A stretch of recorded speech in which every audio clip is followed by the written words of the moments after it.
Hello, my name is Mags Portman. I am a mum to two lovely boys, Edward and Freddie. I'm married to Martin and I'm also a medical doctor. Up until my diagnosis, I was working in London as a consultant in HIV and sexual health.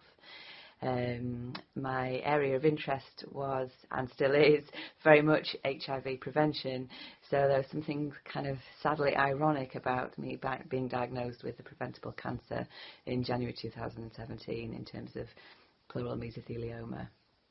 So, working in that area, I couldn't help but draw some parallels between my situation and the situation in the early days of HIV, when young people, and yes, I do consider myself still a young person, were diagnosed with an incurable illness.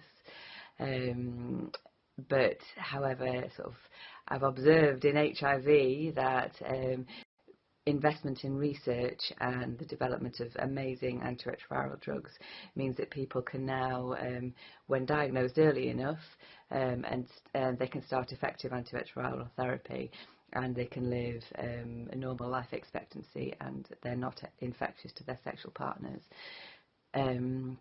So sadly, even though we know that asbestos-related diseases have been around for longer than HIV, there hasn't been the same investment in research, and we are really lagging behind.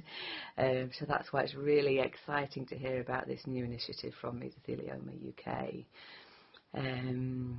So going back to myself, I had initially a fantastic response to first-line chemotherapy. I completed treatment in May 2017 when there was really very little to see on my CT scan in terms of disease left.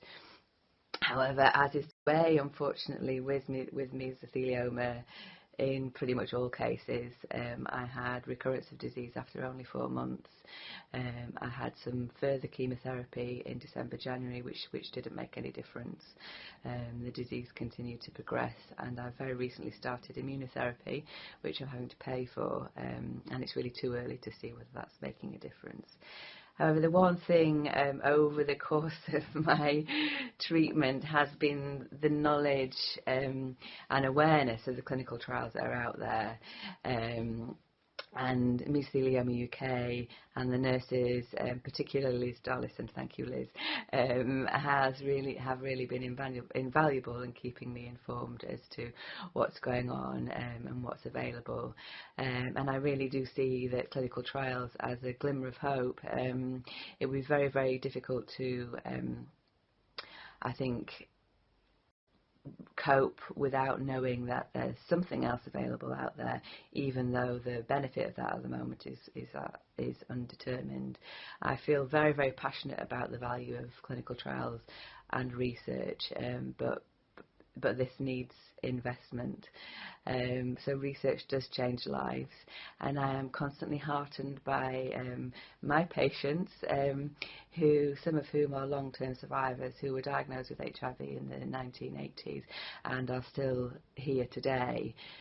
So even if I can't ride the crest of the wave, I hope that there are other people who can and who will benefit from ongoing research.